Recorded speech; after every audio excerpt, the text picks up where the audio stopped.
What's up guys, I'm Sean. Today we're going to cover how to do a partial flush on your E90 335i manual transmission with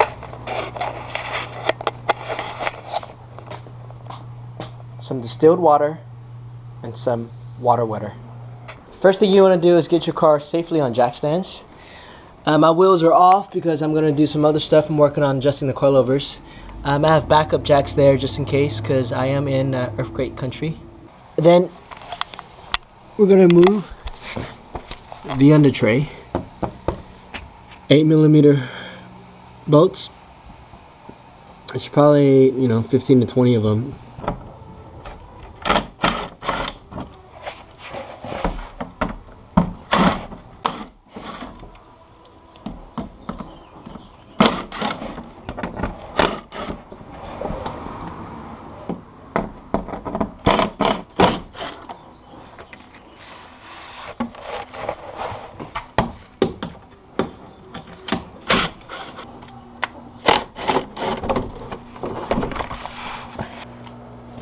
After you remove those bolts, basically slide out the whole under tray.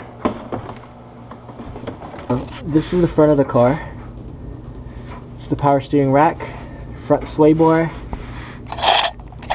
So the first thing we're going to do is loosen the power steering hose to give us more clearance. I'm using a 10mm socket and 17mm open end to hold the bottom of the rubber grommet, or else the grommet is going to spin.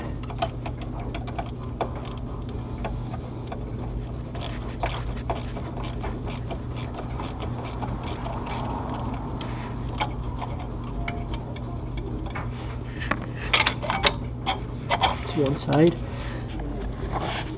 and we're going to do it on this side. So there should be two nuts.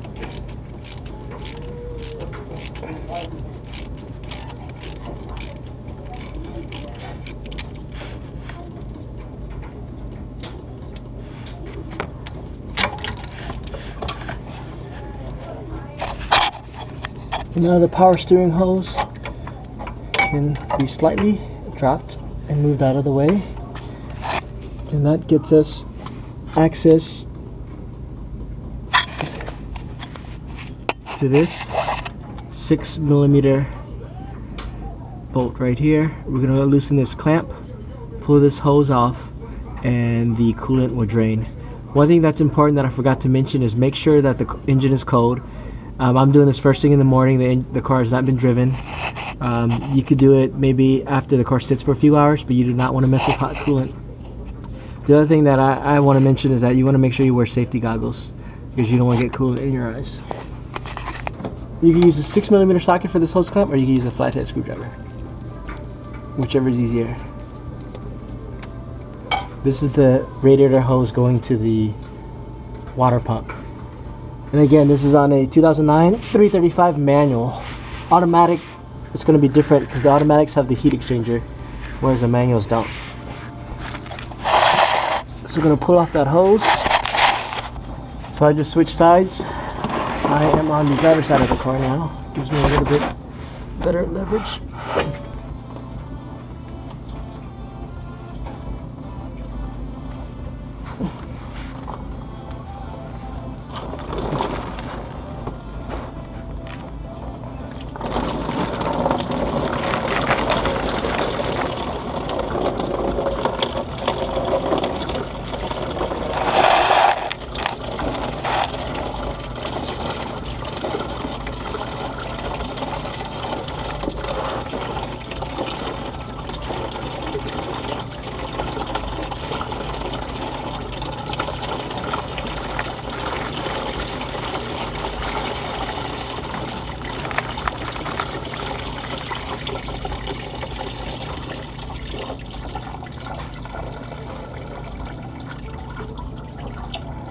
When you saw the fluid gush out, that's because I just opened the cap of the reservoir tank for the radiator.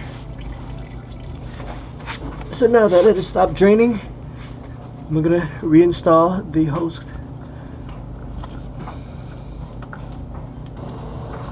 Basically just slides back on. With the hose reinstalled, we're just going to tighten the clamp with a flathead screwdriver.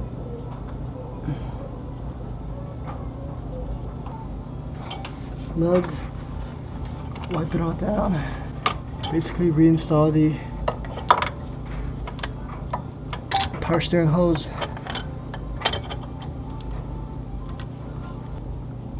Power steering hose reinstalled, clamp back on. Now we're going to move to the top. Now with the bleeder screw removed and the reservoir cap open, we're going to add the fluid. You know, you can run the OEM BMW coolant, but what I'm doing is I'm going to add some distilled water and some water wetter because I do track my car and I want it to perform a little bit better.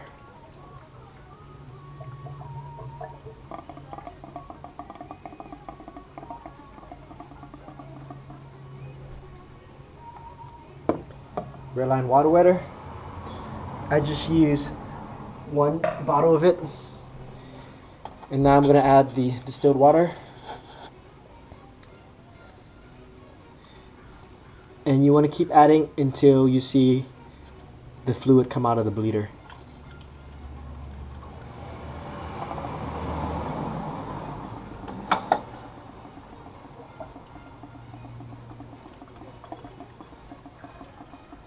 And this is distilled water. You don't want to run tap water. Now that's 1 gallon of distilled water. It's my 2nd gallon of distilled water. Shouldn't take much of this.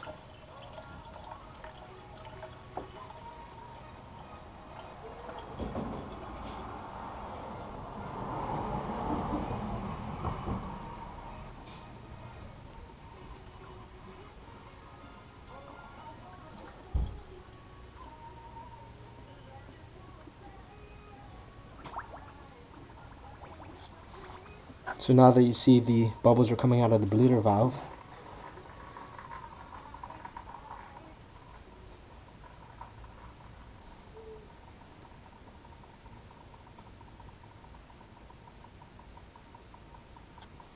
we're going to reinstall the bleeder valve.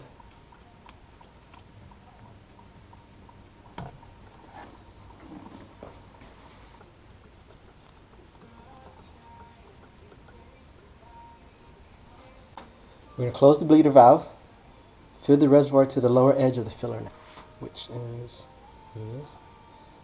Now we're going to close the cap and perform the bleeding process.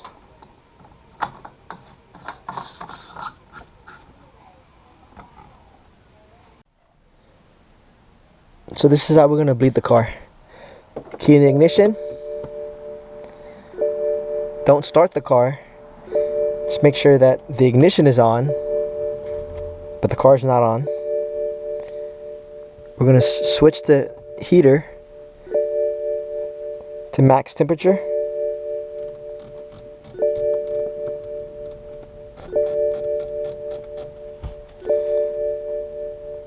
We're going to set the heater to max temperature.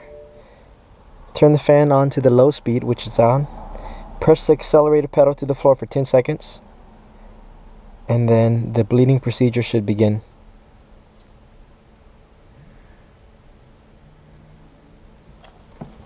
And if you hear the electric pump, so the electric pump just came on and the bleeding procedure has commenced. The electric coolant pump is going to turn on and off automatically for about 12 minutes. Make sure you don't open the reservoir cap when the pump is on. So after roughly 12 minutes, the electric coolant water pump has stopped cycling on and off. So now we're going to turn off the ignition. We're going to open up the cap and add coolant 100 milliliters above max.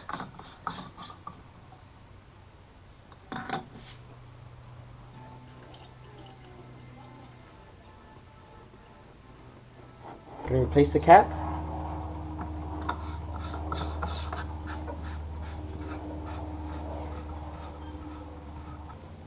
Now what you want to do is check for leaks and then replace the under tray, and the flush is pretty much done.